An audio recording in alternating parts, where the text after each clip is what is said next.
আসসালামু আলাইকুম। ধরেন আপনার এলাকায় এই মুহূর্তে আপনার পাশ দিয়ে বয়ে চলা নদীতে একটা লাশ ভেসে উঠলো। তখন আপনি তৎক্ষণাৎ পুলিশকে খবর দিলেন যে এই লাশটাকে উদ্ধার করার জন্য, যে এই লাশটা এসে উদ্ধার করে পোস্টমর্টেম করে যে আইনগত প্রক্রিয়া আছে সেগুলো মেইনটেইন করার জন্য। পুলিশ আসলেন, পুলিশ এসে সেই লাশটা আপনার বাসা থেকে ফর এক্সাম্পল ৫০ কিলোমিটার দূরে আপনার সদর হসপিটালে নিয়ে গেলেন। সেখানে পোস্টমর্টেম করা, সেখানে হচ্ছে ডোমকে রাজি করানো, তারপর হচ্ছে জানাজা, দাফন-কাফন এই প্রত্যেকটা কার্যক্রম পুলিশ নিজে উপস্থিত থেকে করলেন বা করেন। এটাই, পুলিশ ছাড়া এই কার্যক্রমগুলা কেউ করে না। অথবা কেউ হারিয়ে গেলেন, অথবা কেউ আত্মহত্যা করলেন। এই যে কার্যক্রমগুলাকে আমরা পুলিশকে দিয়েই হচ্ছে আমরা করতে হয়। এখন কয়েকটা প্রশ্ন এখানে। আপনার বাসা থেকে বা নদীর পাড় থেকে লাশটা জেলা সদরে নিয়ে যাওয়ার জন্য যে খরচটা হয়েছে, অ্যাম্বুলেন্স ম্যানেজ করা, ডোম ম্যানেজ করা, হসপিটালের যে খরচ, এই খরচটা আসলে কে দেয়? এই খরচটা দেয় হচ্ছে সেখানে নিয়োজিত যিনি দায়িত্বপ্রাপ্ত এসআই, কনস্টেবল বা যিনি যান, পুলিশের যে সদস্য যান, তাকেই কিন্তু এই খরচটা বহন করতে হয়। যেই ১০-১৫ হাজার টাকা খরচ হয়, তাকে এই খরচটা বহন করতে হয়। যদিও সরকারি নিয়ম আছে যে এই খরচটা ফেরত দেওয়া হয়, কিন্তু যেই টাকা খরচ হয় আর যেই টাকা ফেরত দেওয়া হয়, ফর এক্সাম্পল ১০,০০০ টাকা যদি খরচ হয়, সেখানে ফেরত দেওয়া হয় ৫০০, ৮০০, ১,০০০, ২,০০০ টাকা। তো সেটা দেখা যায় খরচ হওয়ার তুলনায় প্রাপ্তির যেই ব্যবধান, সেটা দৃশ্যমান অনেক বেশি ব্যবধান। তো এই পুরা খরচটা কিন্তু পুলিশকেই বহন করতে হয়। দ্বিতীয়ত হচ্ছে, আপনি যদি আপনার এলাকার থানাগুলাতে যান, থানাগুলাতে গিয়ে যদি দেখেন যে আপনার এলাকার এসআই, কনস্টেবল বা আপনার যারা সেবা দিয়ে থাকেন যে পুলিশগুলা কোন ধরনের পরিবেশে থাকেন, আপনি বিশ্বাস করেন, যদি আপনি ওই পরিবেশটা দেখেন, আমরা ইউনিভার্সিটিতে যেভাবে গণরুমে ছিলাম, এক রুমে গাদাগাদি করে অনেকজন, ফ্লোরিং করা, শুধুমাত্র তোষকটা থাকতো, উপরে ফ্যান নাই, যথাযথ পয় নিষ্কাশন ব্যবস্থা নাই, তারপরে হচ্ছে ভেন্টিলেশন সিস্টেম নাই। একটা মানবীয় জীবন বলতে যেটা বোঝায়, আপনার থানাগুলোতে পুলিশরা সেই ধরনের পরিবেশে থাকে। এখন একটা পুলিশ আপনার ডিউটি করে এসে রাতে যদি এই ধরনের একটা পরিবেশে ঘুমায়, আমরা কি তার কাছ থেকে প্রত্যাশিত সেবা আমরা কিভাবে এক্সপেক্ট করব? মানে এটা এটা একটা মানবীয় জীবন থানাগুলাতে আসলে পুলিশের জন্য ব্যবস্থা করা হয়েছে। এত বছরেও পুলিশ এই সেবাগুলোতে, এই মৌল মানবিক পুলিশের যেই বেসিক যে সেবাগুলা, সেগুলো এখনো পর্যন্ত কিন্তু সংস্কার করা হয়নি। তৃতীয়ত, সবচেয়ে গুরুত্বপূর্ণ এবং তৃতীয়ত যেই অসুবিধাটি আমি থানাতে দেখলাম এই কয়েক মাসে, সেটা হচ্ছে আপনার থানা থেকে একটা অপরাধ কার্যক্রম সংগঠিত হয়, ফর এক্সাম্পল ১৫ কিলোমিটার, ২০ কিলোমিটার দূরে। একদিনে অনেকগুলো অপরাধ কার্যক্রম সংগঠিত একটা থানায় হতে পারে। পারিবারিক কলহ, মাদকের সমস্যা, ছিনতাই, ডাকাতি, চুরি, একাধিক সমস্যা সেখানে ঘটতে পারে। এখন প্রশ্ন হচ্ছে, একটা থানায় যদি আমার ১৬-১৭টা ইউনিয়ন, ২০টা ইউনিয়ন, কোনো জায়গায় তারও বেশি ইউনিয়ন, প্রত্যেকটা জায়গায় যদি কোনো ধরনের অপরাধ কার্যক্রম সংঘটিত হয়, ধরি ১০টা জায়গায় সংঘটিত হইলো বা ৫টা জায়গায় সংঘটিত হইলো, আমার এই ৫টা জায়গায় কিন্তু তাৎক্ষণিক রেসপন্স করতে হয়। এখন তাৎক্ষণিক যদি আমরা রেসপন্স করতে চাই, সেই জায়গাগুলোতে পৌঁছাইতে অবশ্যই আমাদের গাড়ির প্রয়োজন। মানে গাড়ি ছাড়া পায়ে হেঁটে তো নিশ্চয়ই এই ধরনের কার্যক্রমগুলোতে কখনোই পুলিশ তড়িৎ কোনো সিদ্ধান্ত বা তড়িৎ কোনো অ্যাকশন নিতে পারে না। কিন্তু আপনি যদি থানাগুলো যান, দেখবেন কোনো থানায় ১০টা গাড়ির প্রয়োজন, ৬টা গাড়ির প্রয়োজন, সেখানে থানাকে দেওয়া হয়েছে ১টা গাড়ি, ২টা গাড়ি। এখন পুলিশ তো আর বাসায় বসে থাকে না। আপনি কল দিলেন যে এখানে ঝামেলা হয়েছে, মানুষ মারা গিয়েছে, চুরি হয়েছে, খুন হয়েছে, পুলিশ কিন্তু আসতে হয়। তাহলে পুলিশ কিভাবে আসে? পুলিশ দেখা যায় একটা ভ্যান ভাড়া করে, একটা অটো ভাড়া করে, অথবা দেখা যায় একটা লেগুনা ভাড়া করে, সেইটা করে কিন্তু তাকে যেতে হয়।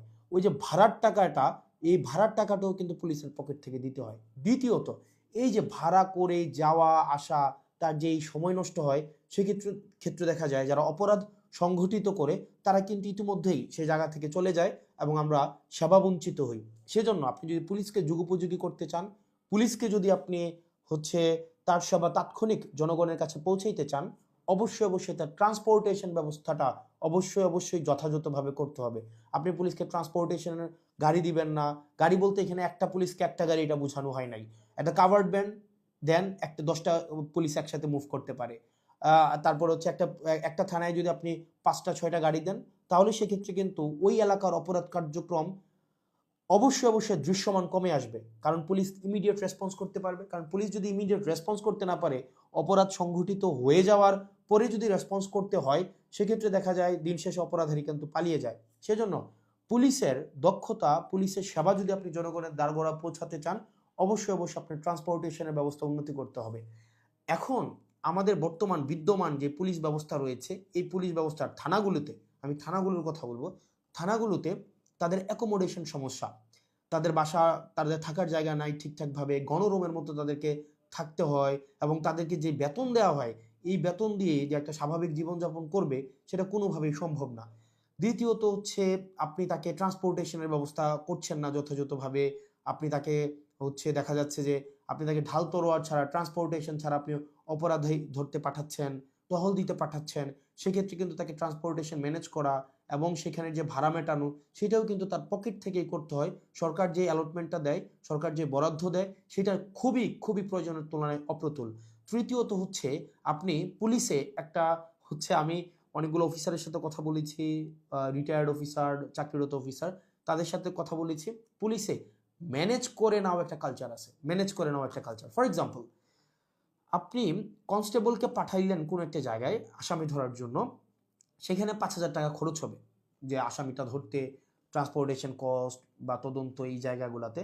তখন কনস্টেবল তার মানে ঊর্ধ্বতন কর্মকর্তাকে উনি বললেন যে স্যার টাকা কোথায় পাবো? তখন বলে ম্যানেজ করে নাও। এখন ম্যানেজ করে নেওয়া অর্থ, সেটা নিশ্চয়ই আমরা বুঝেছি ম্যানেজ করে নেওয়া বলতে কি বোঝাচ্ছে। এবং আরও শঙ্কার বিষয়, সেটা হচ্ছে পুলিশের অনেক বড় বড় প্রোগ্রাম হয়। এই প্রোগ্রামে অনেক ক্ষেত্রেই, সব ক্ষেত্রে না, কিছু কিছু প্রোগ্রাম আগে হতো, এখন বর্তমানে আছে কিনা এটা আপনারা জানাবেন। আগে এরকম নাকি হতো, মানে পুলিশের অনেকেই জানিয়েছে এরকম নাকি হতো, একটা বড় প্রোগ্রাম হবে, এই প্রোগ্রামে দেখা যায় ঊর্ধ্বতন কর্মকর্তারা অধীনস্থ কর্মকর্তাদের হচ্ছে ভাগ করে দিত, যে খাবারের দায়িত্বটা তোমার, ডেকোরেশনের দায়িত্বটা তোমার, লাইটিং এর দায়িত্বটা তোমার। তো এখন টাকা আসবে কোন জায়গা থেকে? ম্যানেজ করে নাও। তো দেখা যায় অধস্তন কর্মকর্তারা সেটাকে ম্যানেজ করে নিতেন। তো নিশ্চয়ই ম্যানেজ করাটা সরকারের দায়িত্ব, ম্যানেজ করা তো অবশ্যই কোনো কর্মকর্তা কর্মচারীর দায়িত্ব না। কিন্তু দেখা যায় অধিকাংশ ক্ষেত্রেই সরকার যে বাজেট বরাদ্দ দেয় পুলিশকে, এবং যেই পরিমাণ পুলিশের প্রয়োজনীয়তাটা, যেই পরিমাণ আমরা দেখলাম ল অ্যান্ড অর্ডার রিস্টোর করার ক্ষেত্রে, সামাজিক শৃঙ্খলা বজায় রাখার ক্ষেত্রে, শুধু শুধু যে গুম খুন, এগুলো হচ্ছে নিরসনের ক্ষেত্রে পুলিশের অবদান বা পুলিশের কার্যক্রম, বিষয়টা এমন না। স্বাভাবিক শান্তি শৃঙ্খলা, নিরাপত্তা, জীবনমালের নিরাপত্তা নিশ্চিত করার ক্ষেত্রে কিন্তু পুলিশের স্বাভাবিক অনেক ধরনের কার্যক্রম হয়। আপনার পরীক্ষার ডিউটি থেকে শুরু করে অনেক ধরনের কার্যক্রম হয়, এবং পুলিশের কে আরও বিভিন্ন কাজে ব্যবহার করা হয়। যেমন এটা খুবই খুবই, আমি পার্সোনালি এই জিনিসটাকে আমি সবার সামনেই বলছি, এই জিনিসটাকে আমি আমি পার্সোনালি এই জিনিসটাকে কখনোই ওয়েলকাম করব না। অপ্রয়োজনীয় প্রোটোকল দেওয়া, যে যদি এলাকায় এমপি যায়, পুলিশকে দেখা যায় প্রোটোকল দিতে, মানে অপ্রয়োজনীয়। দেখা যায় ওসিকে আমরা অতীতেও দেখেছি, ওসি সবসময় হচ্ছে আপনার এমপির সাথে সাথে থাকতে হয়। একটা থাকেই থানায় একটা গাড়ি। এখন একটা গাড়ি নিয়ে যদি আপনার ওসি বা অন্য কর্মকর্তারা আপনার এমপির সাথে সারাদিন ব্যাপী থাকতে হয়, যেখানে যায় সেখানে যেতে হয়, তাহলে ওসিও কিন্তু তার স্বাভাবিক থানা কার্যক্রম করতে পারে না, সাধারণ মানুষ সেবা বঞ্চিত হয়। একই সাথে সাথে যে একটা গাড়ির, এই গাড়িটাও কিন্তু অপচয় হয়। সেজন্য, এবং আপনারা জেনে থাকবেন যে এমপির সাথে পুলিশ সবসময় থাকে, কিন্তু এটা কিন্তু কোনো নিয়মে নাই, কোনো প্রোটোকলে নাই। এমপির সাথে পুলিশ থাকবে, এটার কোনো প্রোটোকল নাই, কোনো প্রোটোকলেই নাই। এটা হচ্ছে আগে রাজনৈতিক যে কালচার ছিল, রাজনৈতিক কালচারে পুলিশ এমপির একটু নজরে পড়ার জন্য, বা একটু স্বাভাবিকভাবে এই কার্যক্রমগুলো, পুলিশকে রাজনীতিকীকরণ হওয়ার কারণে পুলিশ যে স্বপ্রণোদিত হয়ে সব ক্ষেত্রে করেছে, বিষয়টা এমন না, পুলিশকে করতে বাধ্য করা হয়েছে ক্ষেত্র বিশেষে। তো সেজন্য আমরা যদি পুলিশের সেবাটাকে জনগণের দোরগোড়ায় পৌঁছাতে চাই, আমরা যদি চাই জনগণ যথাযথভাবে পুলিশের সেবাটা পাক, তাহলে কিন্তু অবশ্যই আপনি পুলিশের, বিশেষ করে থানা পর্যায়ের, থানা পুলিশের, কারণ সবচেয়ে বেশি কিন্তু থানায় পুলিশকে স্বাভাবিক সাধারণ মানুষ দেয়। আপনি থানার পুলিশের অবশ্যই অবশ্যই আপনি তার আবাসন ব্যবস্থা নিশ্চিত করতে হবে, যথাযথভাবে তার বিশ্রামের পরিবেশ আপনি নিশ্চিত করতে হবে, নিরাপদ পানির ব্যবস্থা নিশ্চিত করতে হবে, খাবারের ব্যবস্থা নিশ্চিত করতে হবে, এবং তার ডিউটির এখানে একটা প্রোটোকল আপনার নিশ্চিত করতে হবে। আপনি 24/7 একটা মানুষ কখনোই, একটা স্বাভাবিক মানুষ স্বাভাবিকভাবে কখনোই ডিউটি করতে পারে না।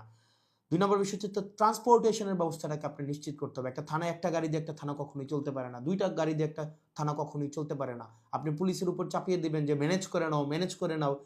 পুলিশ যখন ম্যানেজ করতে যাবে, তখনই কিন্তু জনগণ পুলিশের হচ্ছে একটা সাংঘর্ষিক অবস্থা তৈরি হয়। তখনই হচ্ছে উৎকোচ গ্রহণের হচ্ছে এক ধরনের বৈধতা মানসিকভাবে উৎপাদিত হয়। সেজন্য আমরা পুলিশকে এই ম্যানেজ করে নেওয়ার প্রবণতায় না ঠেলে দিয়ে সরকারের কাছে এই বিষয়গুলো নিয়ে আমাদের আহ্বান থাকবে বাজেট বৃদ্ধি করা, এবং সেগুলোর হচ্ছে আমাদের যেই টেকনিক্যাল জায়গায় আমাদের রিসোর্স সেখানে হচ্ছে আমাদের ইনস্টল করতে হবে।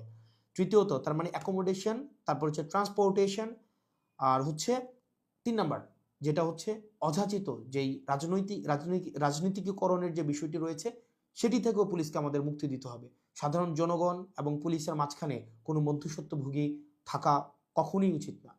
তো আমরা পুলিশের কখনোই, আমরা শুরু থেকে আপনি যদি যান আমার টাইমলাইনে এখনও আছে যে অগাস্ট থেকে 2024-এর অগাস্ট থেকে পুলিশের যেই টেকনিক্যাল হচ্ছে রিসোর্স ইনস্টল করা, তাদেরকে সেটাকে এনরিচ করা, পুলিশকে জনমুখী করা, রাজনৈতিক প্রভাবে বলের বাহিরে নিয়ে যাওয়া, তাদের আবাসন, স্বাস্থ্য, চিকিৎসা সেগুলো যেন যথাযথ হয় সেটি নিশ্চিত করা, তার পেশাদারি যেই ব্যয় হয় সেই পেশাদারি ব্যয় যেন সরকারি খাত থেকে হয়, তাকে যেন সেটির জন্য ম্যানেজ করা কালচারে না যেতে হয়, সেটির জন্য কিন্তু আমরা গুরুত্ব দিচ্ছি। সেজন্য আমরা সংসদে এই বিষয়গুলো নিয়ে কথা বলবো যদি আল্লাহ সুযোগ করে দেয়, এবং যেহেতু সুযোগ করে দিয়েছে একই সাথে সাথে সরকারের কাছে বা মানুষের কাছেও যে এই যে পুলিশের, আমরা যে তৃণমূলের পুলিশের যে জটিলতাগুলো সেগুলো আমার কাছে মনে হয়েছে সবার জানা উচিত, যেহেতু থানাগুলোকে আমরা এখন খুব ক্লোজলি দেখছি, সেজন্য সবাইকে জানানো। আর পুলিশের প্রতি আমাদের সবসময় সংবেদনশীলতা রয়েছে, এবং আমরা চাই পুলিশ জনগণের হয়ে উঠুক, কোনো রাজনৈতিক দলের না, পুলিশ হয়ে উঠুক সবার। পুলিশের সাথে জনগণের সম্পর্ক থাকবে হৃদ্যতার, এবং প্রত্যেকটা মানুষ যেন ভয়হীনভাবে সেখানে অভিযোগ জানাতে পারে, এবং অপরাধী নির্মূলে পুলিশ সবসময় যেন সুদৃঢ় ভূমিকা পালন করতে পারে রাজনৈতিক যে কোনো প্রভাবের ঊর্ধ্বে উঠে। পুলিশের আবাসন সমস্যা, ট্রান্সপোর্টেশন সমস্যা, পুলিশের বাজেট বৃদ্ধি এবং পুলিশের ম্যানেজ করে নেওয়া কালচার থেকে পুলিশকে অবশ্যই মুক্তি দিতে হবে। আসসালামু আলাইকুম রহমতুল্লাহি ওয়া বারাকাতুহু।